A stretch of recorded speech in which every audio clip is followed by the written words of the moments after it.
Dear mga beloved yung soulmates, welcome to Renzo Tarot. Andito naman po tayo para sa isang soulful and meaningful na tarot reading. Dito lamang sa inyong lagi naabangan, sinusubaybayan at sinusuportahan na Renzo Tarot Channel. Okay, ang ating pong reading ngayon is isang timeless reading. Mensahe mula sa ating pinakamamahal na gabay dito sa inyong Renzo Tarot Channel na si Saint Michael the Archangel. Okay, ibig sabihin timeless reading. Kahit kailan nyo po ito mabasa or mapapanood ang video na to, kahit bukas, next week, next month, next year. Ang ibig sabihin po ay para po sa inyo ang reading nito. Especially, ang reading na to, mensahe mula kay Saint Michael ay para sa inyong mga pinakamamahal kong nasa sign ng Pisces. Okay, Pisces, para ito sa inyo.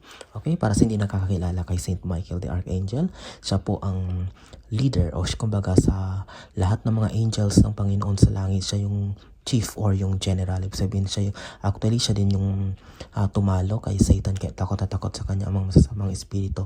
Kung kaya't napakalakas po ng kapangyarihan ng Saint Michael the Archangel, at para gabayan tayo sa araw-araw ay napaka-espesyal na sinama natin siya dito sa ating channel. Actually, kung makikita nyo, nung simula, nung ginawa ko tong YouTube channel na to ay kahit hanggang ngayon, di ba, si Saint Michael the Archangel ang aking profile picture, kasi siya lang naman ang pinagkukunan ko ng lakas, ng energy para mabigyan kayo, pinakamahal ko, soulmates, ng meaningful and soulful na tarot reading. Okay?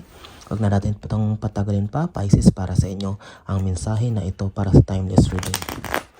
Again, if this is your first time po sa ating channel, please don't forget to like at mag-comment po kayo kung naka-resonate kayo, and mag-subscribe po kayo para mas lalo pong lumago ang ating channel at mas marami pa tayong soulmates na mabigyan o matulungan ng soulful and meaningful na tarot reading. Okay? Sige, wag natin pang patagalin pa. Last shuffle card. Okay. Spirit Universe, Spirit Guides, Saint Michael the Archangel, please give us yung unang baraha, mensahe mo para sa pinakamamahal na sa sign ng Pisces. Ito, may nahulog na po. Pisces, para sa inyo to. Ang unang baraha, okay. Ang mensahe sa iyo, Pisces, is yung Saint Michael the Archangel is the Three of Swords in reverse. Bumaliktad siya. Okay, this is a beautiful card. This is a positive card kasi bumaliktad siya. Kung ganito to, ibig sabihin pinapakita nito ang mga kabiguan, heartaches, frustrations. But dahil bumaliktad siya, ibig sabihin may katapusan. Those things are over. Okay, sige, confirm natin to. Kumuha tayo pa ng isang baraha para mas malinaw yung mensahe. Spirit Universe, Saint Michael the Archangel, clear message for Pisces. Oh, ang dami. Oh my God, sige. Kunin natin tong isang nakalabas. Okay, pareho siyang sword. Okay, 3 of sword, Pisces, at pangalawa 4 of sword. Kung ito, titingnan mo itong unang baraha mo, 3 of sword, bumaliktad siya, ibig sabihin tapos na yung mga kabiguan. But ito 4 of swords, tingnan mo magkasunod. Okay, kinikilabutan ako, Pisces. They are in order, ibig sabihin magkasunod sila, talagang malinaw ang mensahe. Ang ibig sabihin nitong 4 of sword ay kailangan mo na magpahinga, take a rest. Okay? Ang reading na ito ay para sa inyong career, money, but dahil lumabas ito, ibig sabihin may kinalaman din ito sa parang, mag-comment nga kayo, Pisces, kung kakagaling nyo rin din sa breakup or masalimuot na relationship. Kasi yung pinapakita dito, ang mensahe dito ng ating mahal na Saint Michael ay have time for yourself, magpahinga ka naman kasi puro na lang kabiguan ang iyong naranasan itong mga nakaraan. Okay, tama na muna. Time's up na muna sa mga problema, lalong-lalo na may kinalaman sa pag-ibig or failure na relationship, Pisces. Okay, this time mag-focus mo na sa sarili, have time for yourself to relax, magbigay ng oras ang sarili para magpahinga, peace of mind, kasi alam mo yun, grabe itong pinagdaanan mo nakaraan, and talagang hindi mag-work to para sa'yo, mas lalo ka pang masasaktan or malulungkot kapag pinagpatuloy mo ito. Sige, tingnan niya natin pangatlong baraha. Okay, Ace of Pentacles in reverse.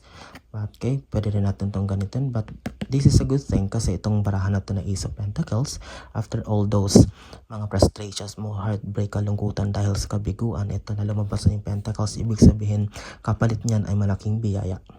Okay, this is a Pentacles is money. Tingnan mo, there's a garden, blooming garden, at sa background niya yung blue mountain, that is your dreams and yung mga pangarap mo sa buhay na tinatanaw mo. But because of this Pentacles na hawak-hawak mo, you are assured, Pisces, na may malaking pera, may malaking biyaya na dumating. Okay, you just need to help yourself na mag-move on dito sa mga kabiguan na yung naranasan lately, kasi kapag dala-dala mo pa rin yan ay maaaring isa din yung magiging sagabal para sa mas mabilis na pagkamit nitong mga blessings na ito.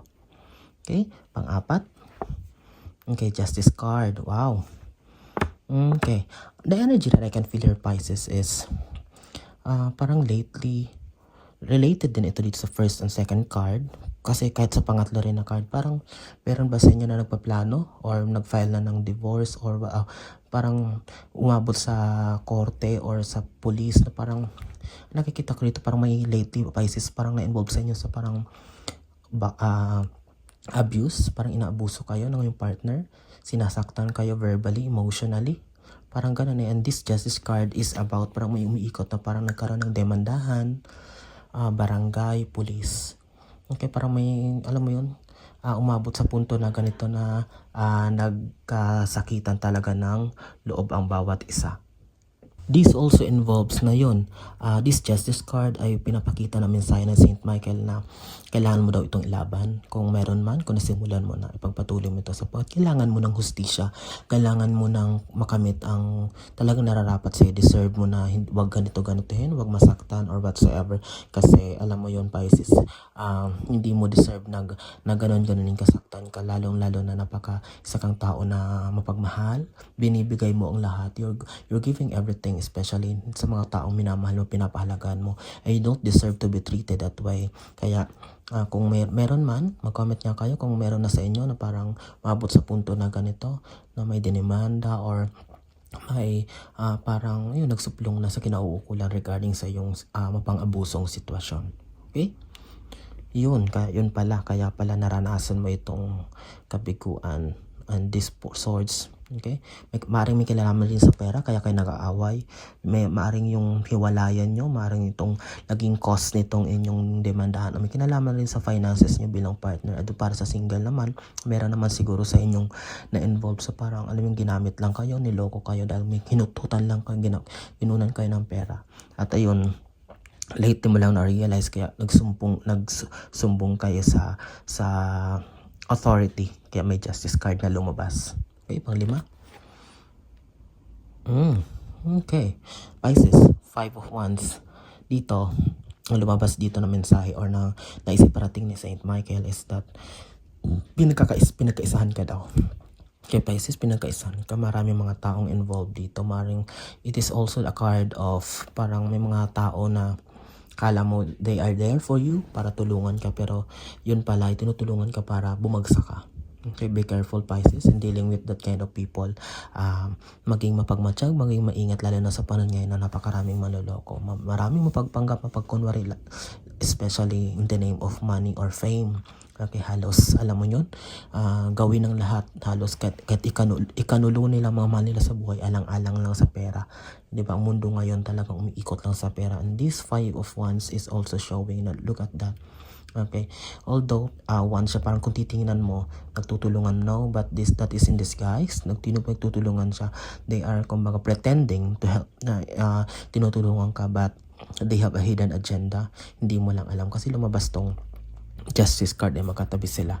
Okay, this is also maaring kung makuha nyo, ma-resonate ka dito, mensahe nito ay maaring ang mensahe rin ay kailangan nyo nung mag-seek ng legal advice, which is justice, legal advice para mas malinaw ang lahat, para mas maging smooth kung ano man tong ginagawa nyo, mga action nyo yun regarding dito sa mga naranasan nyo lately na mga kalungkutan o mga pang-aabuso. Okay? Okay. Para sa yung pang-6 na baraha. Okay? Sige. Stay tuned lang ha. Nagiging intense ang ating reading, Pisces. Okay, para sa inyong pang-6 na baraha. Sabi ko, di ba ang dami nang lumabas. Again, please recommend pang ating channel ha sa mga kakilala nyo na hindi pa nakakilala sa ating channel. Kung gusto nyo matulungan sila, mabigyan rin natin sila ng soulful and meaningful na reading advice, ay recommend nyo. At please like, mag-comment kayo dito sa ating videos, lalong-lalo na mga lagi nakaabang ng FW saan mang panig ng mundo. Opo, napabasa ko po ang comment nyo isa-isa. Maraming salamat. Nakaka-relate ako sa inyo as a OFW na rin ako ngayon. Nandito na ako sa Australia, pero I always make time na kapag may bakante akong oras ay magbibigay talaga ako ng reading kasi alam ko napakaraming nag-aantay para sa aking reading dito. Okay, wow. Okay, this is Ace of Cups. Okay, dream come true, katuparan ng mga pangarap. Okay, this Ace of Cups card is just showing na talagang malapit na matupad yung pangarap. Lumabas yung cup, halos kompleto na eh. Kompleto. May sword, may pentacle, may wands, at ngayon ang cups. Sabihin, kompleto sarkados na kompleto na ang lahat para sa'yo. Marami kang pinagdaanan ng problema, pero ayan yung pentacle, pera, and this one, cups, is a representation of dream do come true. Maring may ilan sa inyo Pisces na nakamit na ito. May iba pa rin na may iba naman makakamit pa lang. I can feel here, Pisces, maring mag-take kayo ng board exam. Kung ano man tong board exam na to na malapit yun i-take, ay panghawakan nyo ito sapagkat makakapasa kayo. May magtatap sa inyo, may mapopromote, may mga approve ng visa, may mag-move, mag-abroad, anything kind of dreams do come true ay para sa inyo itong Ace of Cups card na to. Okay, Pisces. Here comes the Sun. The Sun is a beautiful card kasi ang pinaparating nito, tingnan mo, napakalinaw, yellow color of joy. Tingnan mo yung bata nakasakay sa kabayo, nagliriwang siya. And ayan yung sunflower at the background. Sunflower is blooming. Okay, ibig sabihin magbo-bloom ka sa tingnan mo, magka-partner sila. Dreams do come true and you will be given by the universe. Bibigyan ka ng Panginoon, lalo na Saint Michael. Manalangin ka lagi sa kanya. Bibigyan ka ng malinaw na pag-iisip kung anong mga hakbang, susunod mong hakbang na gagawin para maging maingat ka, para hindi ka kumbaga, para hindi ka malapitan ng mga masasamang alam mo yun, tukso, panloloko, pagnanakaw, o scam, kasi Saint Michael, ayan mo, siya ang ating protector and warrior everyday. And with this Sun card, everything will be revealed clearly. Magiging malinaw ang lahat, okay? Magiging malinaw ang lahat na ibibigay sa iyo ng mga steps kung anong dapat mong gawin. And rejoice, magdiwang ka sapagkat itong Sun card na to is also a representation of clear, malinaw na future na iparating sa buhay mo, Pisces. Okay? Devil card. Pinapakita lang nito, Capricorn. Kita mo, lumabas siya sa Capricorn, Pisces. Lumabas siya sapagkat meron talaga mga taong andyan, sabi ko nga sa'yo. Tulad dito, akala mo tumutulong sa'yo, pero with this devil card, they are there to destroy your life, para palalim na may inggit sa'yo, pinag-uusapan ka, maaaring may, dahil nga Pisces, maraming biyaya na parating sa'yo, they are there to destroy your image, para siraan ka na at wala ka namang ginagawa, para pabagsakin ka. Okay, but don't worry, di niya kaya sa Saint Michael. Ilang beses na siyang tinalo ni itong devil na to, ilang beses siyang tinalo ni Saint Michael. Okay?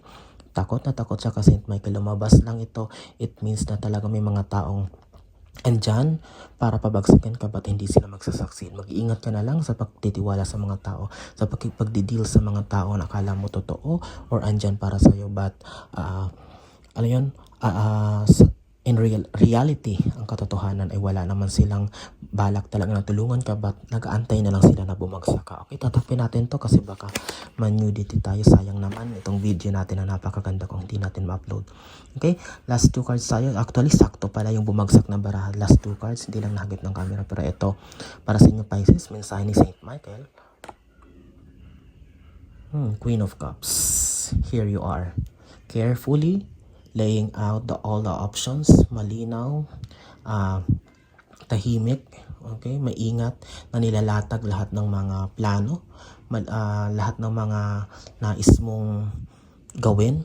Okay, that's a good thing, Pisces, na nagiging maingat ka na ngayon.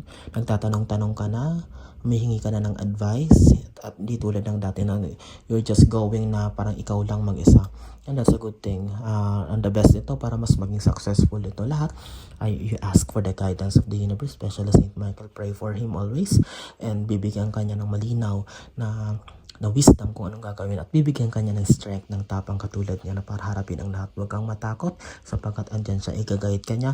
And with this Queen of Cups card is just a confirmation na talagang maraming tumatakbo sa isip mo ngayon, maraming gustong mangyari, pero dahan-dahan lang at mapapasasaan ba at makakamit mo ang lahat ng ito.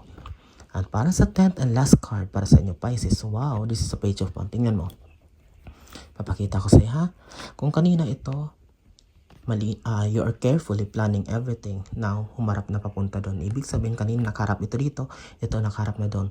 Tingnan mo yung background niya. Look at the background. The background are, tingnan mo, mga pyramids, okay? All of that are your dreams and aspirations in life. Kung kanina nakaharap siya dito, may nakaharap na doon. Ibig sabihin, you're ready to move forward. You're ready to face everything, uphill battles na lahat with the help of Saint Michael the Archangel, sa lakas na ibibigay niya sa iyo, sa protection na ibibigay niya sa araw-araw. Huwag kang matakot. Harapin mong lahat ng ito, but this is a confirmation. Yan yung tatahakin mo niyan. Yan yung matagal mo na mga pinapangarap. But don't you worry, because all of that will succeed with the help of the universe. And congratulations in Pisces sa napakagandang reading na to. Napakagandang mensahe na binigay sa ng ating pinakamamahal na Saint Michael the Archangel, San Miguel the Archangel, ang leader ng lahat ng mga angels ng Panginoon na andyan lagi sa atin araw-araw na gagabay. Naway nibigyan ko kayo, Pisces, ng isang napaka-soulful and meaningful na tarot reading dito sa inyong pinakamamahal na Renzo Tarot Channel. Naway huwag kayong magsawa na supportan ating channel at you pray for me always at panalangin yung ating channel na mas marami pang makakilala para mabigyan natin ng soulful and meaningful na tarot reading. Saan man kayo lagi naroroon, ano mang ginagawa nyo, mag-iingat kayo mga pinamamahal kong soulmates, and God bless us all.